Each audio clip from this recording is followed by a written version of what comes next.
Do you call yourself a coach or a consultant? How you define your business can be a big deal when it comes to getting clients.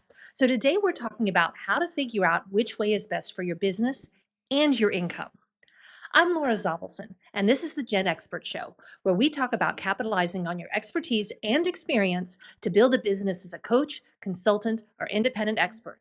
So you can finally be the one in control of your time, your impact, and your financial future. Understanding whether you're a coach, a consultant, or maybe both is actually critical, not just for your branding, but for the clients you attract. And it can also impact how much you can charge. So, today I want to talk about some key differences between coaching and consulting. I'll give you a few real world examples, and then let's explore how that might impact your business. And then we'll wrap everything up with how to determine which one is the right fit for you. So let's start with the standard definitions. What is a coach? A coach is someone who guides clients to discover their own answers. So they often focus on mindset, accountability, personal growth. Now, they may start focused on helping people achieve a specific objective like a business goal or career change, maybe a wellness goal, but that might evolve into a long term kind of collaborative relationship. What they sell, I think of it as often sort of a done with you program. So the client has a personal objective, write a book, get a job, change their eating habits. A coach won't only offer tools around getting this done, but they'll often offer support in the terms of motivation, accountability, and feedback. So, how is that different from what a consultant does? A consultant is often brought in to diagnose a problem or get to the root causes of a problem. And then they'll usually recommend solutions, and then sometimes, but not all the time, implement those solutions or train an internal team to implement those solutions. Now, usually, consultants base their businesses around very specific knowledge areas like logistics or regulatory, cost savings within a certain department or industry. The majority of consultants that I see are B2B. They're business to business. That means that they're a business and they sell into other businesses. But as we'll talk about later, the terms of coach and consultant are often used interchangeably. So I've seen B2C, a business selling to consumers, meaning your business sells to individuals. I've seen them call themselves consultants too, like wedding planners will call themselves consultants, or professional organizers will call themselves consultants. In my view, I often see consultants offering more of a done for you.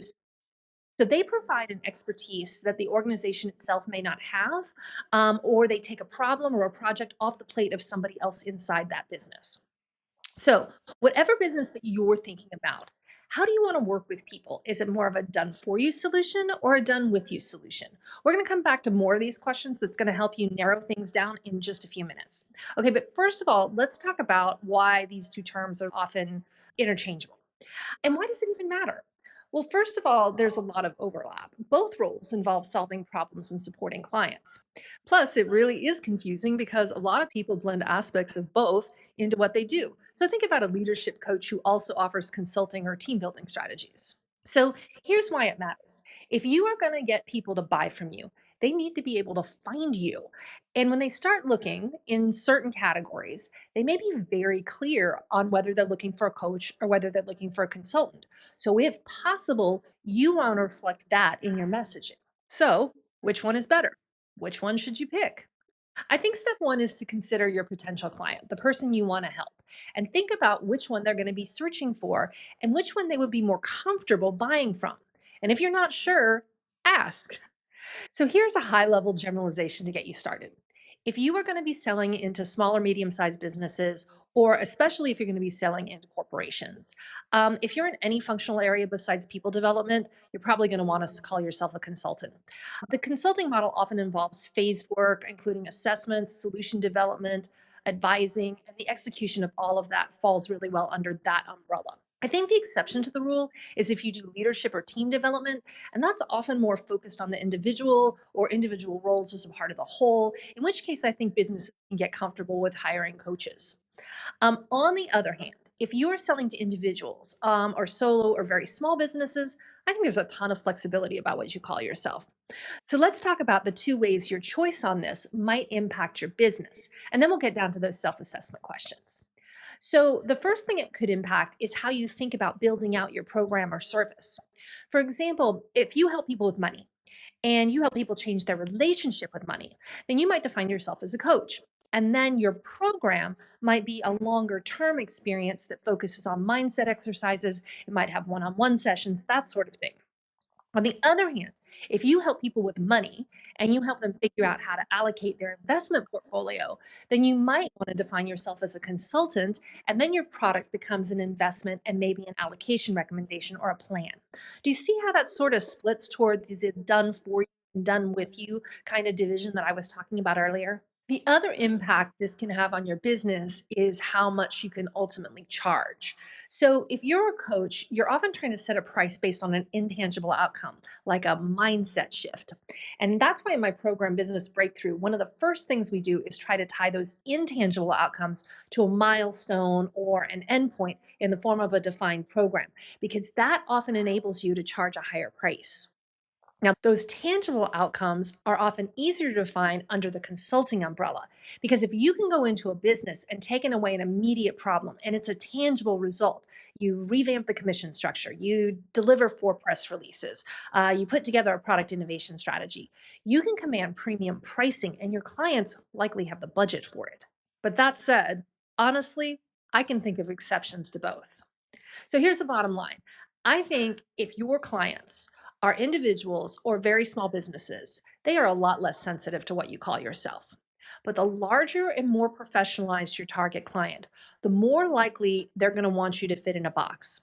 So that's okay. Even if you do something really different, get your foot in the door by looking like you fit in the box. That's why talking to people like the ones that you expect to hire you is even more important if you're trying to sell into corporate. They will straight up tell you what they call the people that they hire.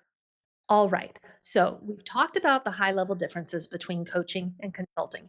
And we've talked about some of the ways that what you decide to call yourself can impact your business. So let's get practical and do some self assessment right now. Now, these questions are going to be most helpful if you're already starting to narrow down who you want to help and the problem that you want to solve.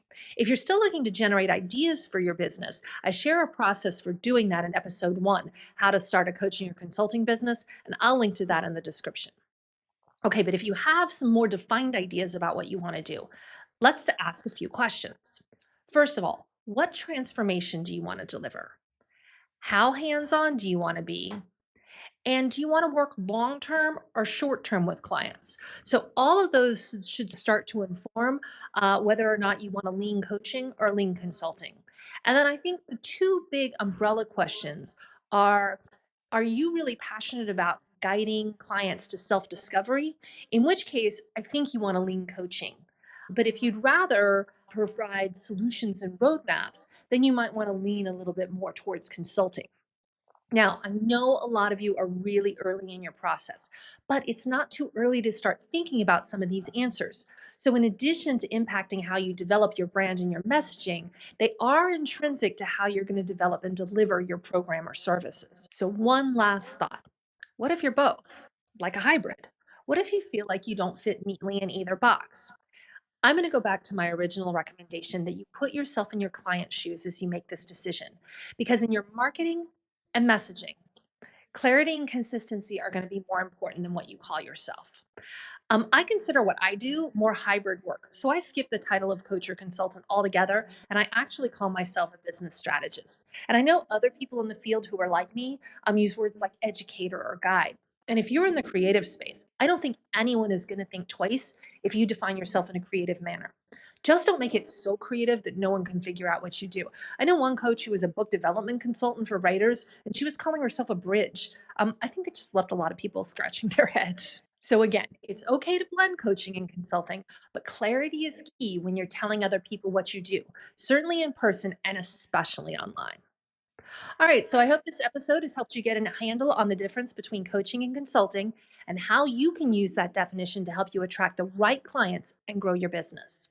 Look, if it's still early days for you and you want a roadmap to getting started, download my free guide, the Gen X Escape Plan. It'll help you discover your path as a coach, consultant, or independent expert, and the link to that is in the description. Now, before we wrap up for the day, I'd like to know, do you think you're going to define your role as a coach, consultant, or something else? Let me know in the comments, and I will see you next time.